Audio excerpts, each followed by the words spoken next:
Welcome to the Fitness Business School podcast, the show for fitness business owners who want to grow their income, increase their impact, and improve their lifestyle. Be sure to listen till the end of this episode because we have a brand new special offer exclusive for listeners. So stay tuned. Hey everybody, Pat here again with another episode of the Fitness Business School, and I've got my good friend Eric Malzone here. Eric has the Podcast Collective and has spent a lot of time hosting his own podcast and building up an amazing podcast platform. And now he shares his expertise with other industry leaders to help them become successful using podcasting as a platform. So welcome, Eric. Oh, Pat, this is a pleasure, my friend. I have so much to attribute to you for my career. I think I've told you this in the past, but I've been in this industry now for 17 years. I was a gym owner for 9, and your little black book of fitness business success back in the day was the first one I've read. I'm like, someone wrote a book for gym owners. Like, yes. And I've kept in touch with you throughout the years, and you were coaching me officially when we conceptualized the idea for the Podcast Collective. So yeah, I mean, it's an honor, and I always enjoy our conversations. Obviously, I get a ton of value out of the work you do and the mind you have. So it's great to be here, man. And the little black book, that's fun. I have that on the wall. That was the first book that I did, and it tells you how much the landscape changed. I remember telling my older son, Tyler, I'm like, hey, it's above Harry Potter on Amazon right now for like a day, right? During a month. And now I could do anything and everything I could. And I'm like, man, I don't think I could crack like the top 1,000 books. But that's a testament to how the market's changed, how much more saturated everything is. And I think that's partially why I love what you're doing with the Podcast Collective. You're getting people attention on their brand, on their message, which in a pretty fragmented attention landscape, if you will, has become increasingly challenging. Yeah. I was giving a talk to my local Rotary Club, which, yeah, Rotary clubs still exist, and I encourage people to go check it out because they're a great way to give back to your local community. But I was talking about podcasting, and it's always curious to me to get a kind of a room of random people, seemingly random people, and doing like little surveys, like who listens to podcasts, who listens to one or more, or 2 or more, and then what kind of podcasts you listen to. And still there's probably about 30-40% of the people in the room who have never listened to a podcast. And then there's the power users. Like there's one woman in the crowd who listens to 10 or more every month. I'm like, okay, well, that's, first of all, you have a lot of time on your hands. But just seeing like how it's evolving and how it was such a random thing, like 8 years ago when I started listening to podcasts, 9 years ago, it was just this niche little thing. You didn't even know how to access it. People didn't really know what it was. Is that like a radio station or not? But it's come so far. And I feel like now in a world where people's attention is in such great demand that authentic media, which I always deem as podcasting, where it's very genuine, it's very raw for the most part. It's long form for a lot of them, where you get to really get to know people. People are really craving it. And I think it's a great way to connect with people in a unique way. It's essentially a digital stage that you get on and talk in front of a bunch of people, and it's evergreen too. So I'm really happy where the medium is going. I'm really happy about the work that we're doing, and it's a lot of fun. It's dynamic, that's for sure. Well, one of the things that I had talked to a couple of our coaching groups about, it's probably been in the last 6 weeks, was this kind of shift back towards branding and clients or potential clients needing to spend a certain amount of time with your brand to build trust, to see that you're a person that they may want to do business with, that you're the right guide on their journey, whatever your offering may be. And let's say that it takes an hour of cumulative time that somebody spends with your brand to have that kind of comfort to actually have a conversation with you. Well, in a really kind of fragmented landscape where it's, man, you're lucky to get 5 seconds here or 10 seconds there, or maybe if you're lucky, they read an email of mine that takes them 90 seconds to 2 minutes to get through. It takes a lot of touch points to accrue that 60 minutes. And that's why I think what you're doing with the podcast collective has become maybe more valuable than it's ever been, because it's hard to get somebody's attention to maintain it. And you're helping people really do that. Like, okay, hey, here's an opportunity for you to get in front of a select group of people who are predisposed to the topic or the area of interest, because the way that you help people get on shows. And now they're going to give you this hopefully relatively undivided attention for 30 minutes, 45 minutes, 60 minutes. You got to kind of carry the water. You got to do the work to maintain that attention. But I mean, that's kind of the nature of the platform. So, I mean, that was part of why I was so excited about us getting to talk. 'Cause I'm like, man, I'm a believer.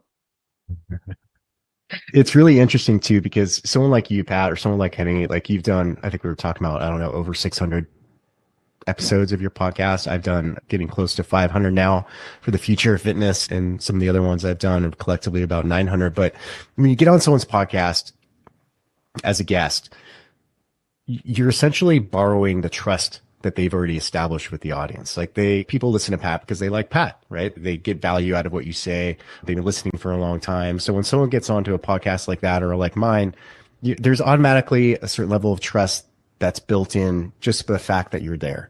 And you can leverage that in so many ways. And I like the fact that you talked about branding too, because that is something that I think a lot of people don't quite understand. When you talk about someone's brand, even just to define it is a hard thing to do. And I love people who are branding experts, and I say that in quotation marks, because I'll ask them, well, let's start with the conversation with define a brand. And if they don't have that definition nailed down pat, then I'm like, oh, all right, maybe you should work on that. But no matter how you define it, it's a powerful thing, right? It's an emotional connection people have with you, or the first thoughts they have when they hear your name or your company name. And branding is becoming more and more important, because as you and I were talking about, lead generation or direct marketing is becoming more difficult for numerous reasons. Costs are up. Artificial intelligence is just flooding the world with more content, and people are looking for real connections. So yeah, authenticity and branding is something that we preach a lot. And I think what people understand, when you invest in branding, it's not something you're going to see an immediate ROI or attributable ROI. You have to trust in the process that it does work. Yeah, I think that for my maybe elementary way of thinking about things, it's like, man, I mean, your brand's what people think about you when you're not there, what they know about you, how they feel about you. And it's hard at this point for somebody to even be anything but invisible, because there's so much out there. And so if somebody spends some time with you, you as a spokesperson for your brand, they have feelings about you. They have a sense of who you are, how you can help. And I think the longer form of media like this is just such a powerful way to do it, because you just get it condensed. I mean, I tell people all the time, you want them to come through your front door if you have a brick and mortar facility, because there's no other way that I can get somebody's relatively undivided attention for an hour as easily as, oh, you're in my facility. I can essentially put my best foot forward and hope it goes somewhere. Well, podcasting is kind of the virtual version of that. And it's one of the things that, so we work with a lot of startup founders, mainly because I think we love the scrappy nature of what they do. They love the scrappy nature of what we do. We're kind of figuring out something that hasn't been roadmapped yet. But I've heard this from numerous times, especially in investor meetings, is that they'll go into, like, one was in a meeting with Goldman Sachs, and the due diligence that they did consisted of listening to a podcast interview that I did with them. So that's where it's come to, is like people are actually getting the information, like, well, I want to get to know this person more deeply. So they'll search, just normal Google search. And a lot of times interviews from podcasts will be right up at the highest ranking. So it's become a very powerful tool for those types of things too. It's like, it will drive direct business, right? When you hit the right audience with the right message at the right time, which is a master marketer. But also the secondary, the evergreen aspects of podcasting are very hard to attribute, but very real. I mean, it's such a cool medium because you can binge, I know you and I have talked about this. It's probably been upwards of a year ago, but like the power of somebody even creating a local podcast Yeah. and becoming, for maybe lack of a better way of putting it, kind of the Oprah or Tim Ferriss or whoever of their community, like you're well known by association at this point. So, I mean, there's so many different ways to leverage this because, I mean, if you were known, now you're in the game. Now you have an opportunity to become a trusted solution in whatever vehicle you're delivering something in. So so let's shift a little bit. Tell me what Podcast Collective is doing for people now, because honestly, whether or not somebody wants to enlist in help getting what you guys do done, I mean, these are problems that you have to solve if you're going to be either a podcast host or a podcast guest. Yeah. Yeah. Thanks for asking, Pat. So since you and I talked and we conceptualized this initially when you were coaching me, it's evolved quite a bit, but the premise was the same, is that I felt that there was a large network of independent podcasters within the fitness, health, and wellness space. They're not connected. They're very fragmented. But if we become that central point where we connect them, we communicate with them, we offer value to them, we get everybody on the same page, whether that's events or webinars or whatever it may be, if we could just become that glue, there'll be a lot of opportunities for that. So it's very specific. Like, we're working within fitness, health, and wellness, and that's both B2B media and B2C media. So that's business to business or business to consumer. And the core service that we now offer is essentially we're a PR agency, but we do it specific to podcasting. So we'll have someone come on. Right now, we're onboarding Jeff Sweefel, who's the former COO at Lifetime. So we'll do, in the initial phase, is we'll do a series, about 2 to 3 calls, maybe 4, where we extract as much information out of Jeff as we can. His background, his origin story, his success stories, what he wants to accomplish, the messages that he wants to get across, who he wants to talk to, all those things that we need. Then we'll take those, we'll build out these really very detailed media kits. And the media kits serve 2 things. So, number one, they're a great hook. They're very professional. But also, if I send this to a podcaster who's about to interview Jeff, within 30 minutes with all the content that we have in there, they're prepped and ready to go. So we have that. We'll do initial press release. We'll do some coaching. We'll build out a landing page for them. We'll create a call to action if they need it. So something really simple, like if you go to pushpress.com/Dan, you'll see their CEO's call to action.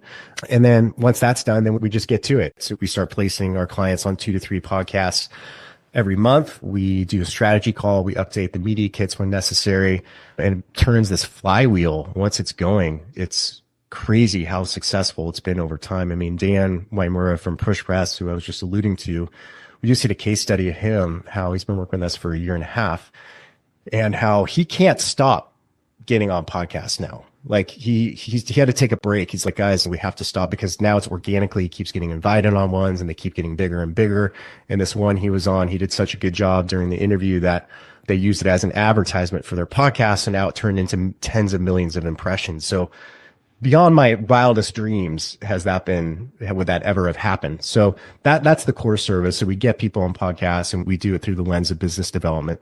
The next thing we're doing is we're launching podcasts. So that's starting this month, where we're going to launch B2B podcasts. So if you're interested in if you're a consultant or an executive or an emerging thought leader, and you want a business development tool, we'll specifically build that out for you. And then the last thing we're doing now is podcast growth. So we found a really good service offering. It's a paid growth service where we just did a test case on my own podcast, and it's pretty ridiculous. For an investment of about less than $1,000, I 10x'd one of my episodes downloads. So, and the residual effect on that. So long story short, we place people on podcasts, we launch podcasts, and we grow podcasts. So, all right. So I'm going to ask you for some kind of inside stuff here.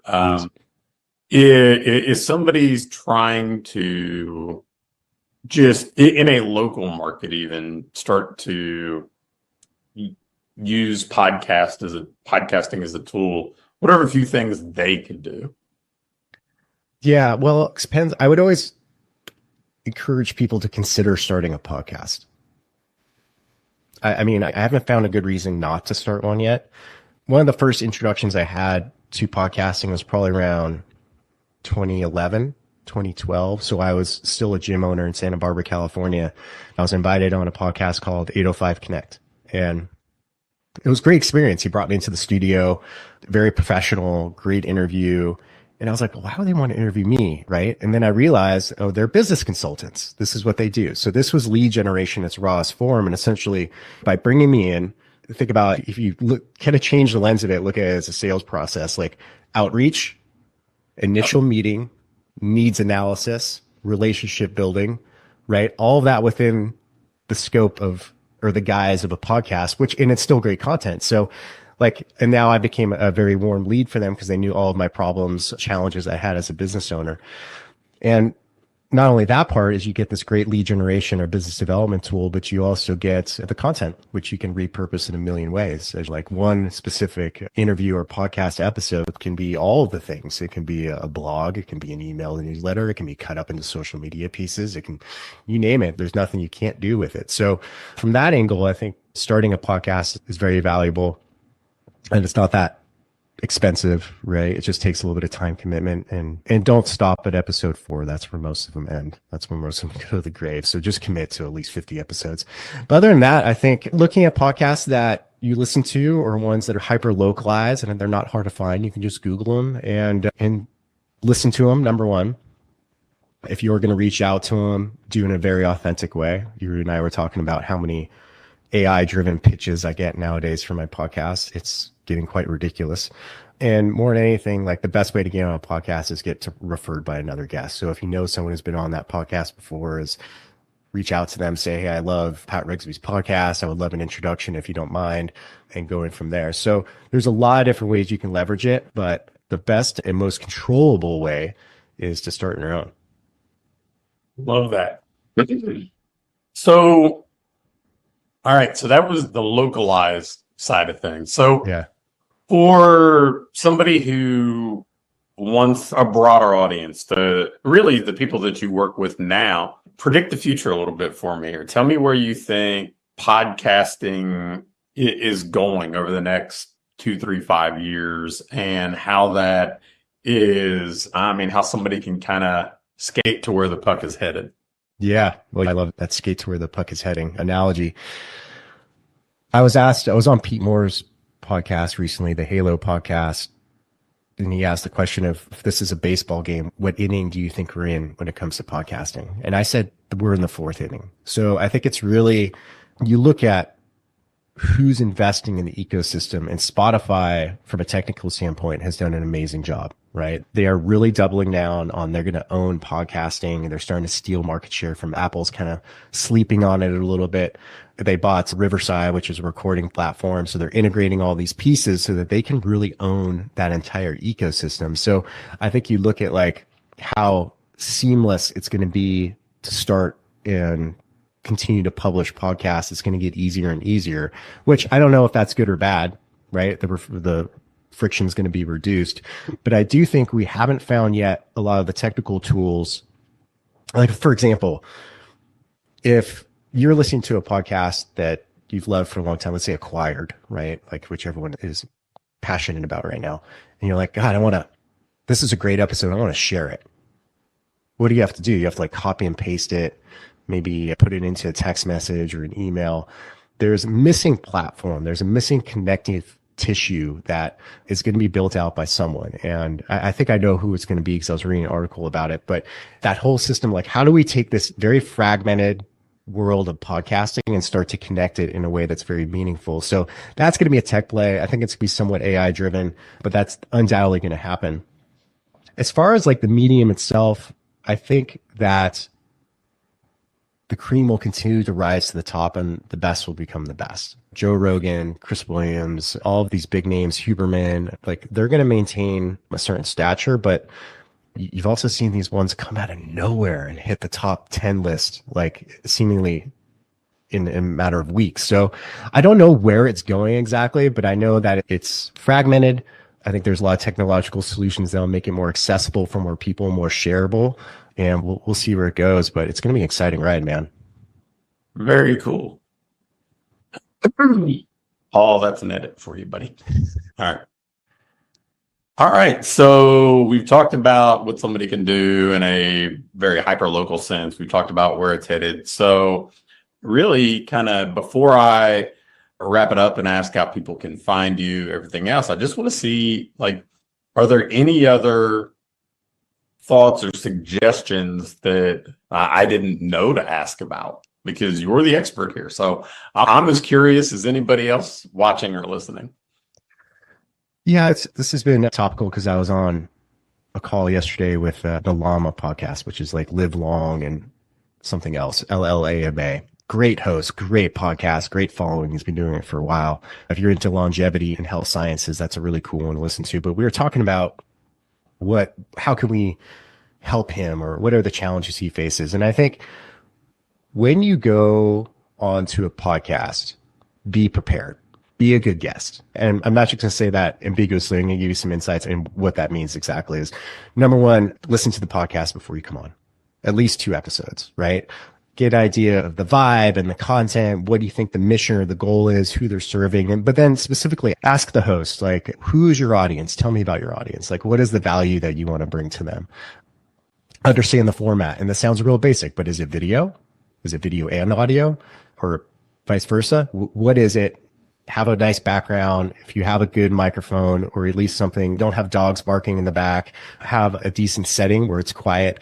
So those seem like fundamental pieces, but they're really important. And the last thing I'll say is be a storyteller. So when someone asks you tell me about your business, or tell me about what you do with your clients, don't spit out a bunch of statistics about like how you've improved their ROI or the revenues or anything. Like, tell me a story about Jerry, the gym owner, right? If you consult with gym owners, like, give me a really tangible story that I can understand and relate to.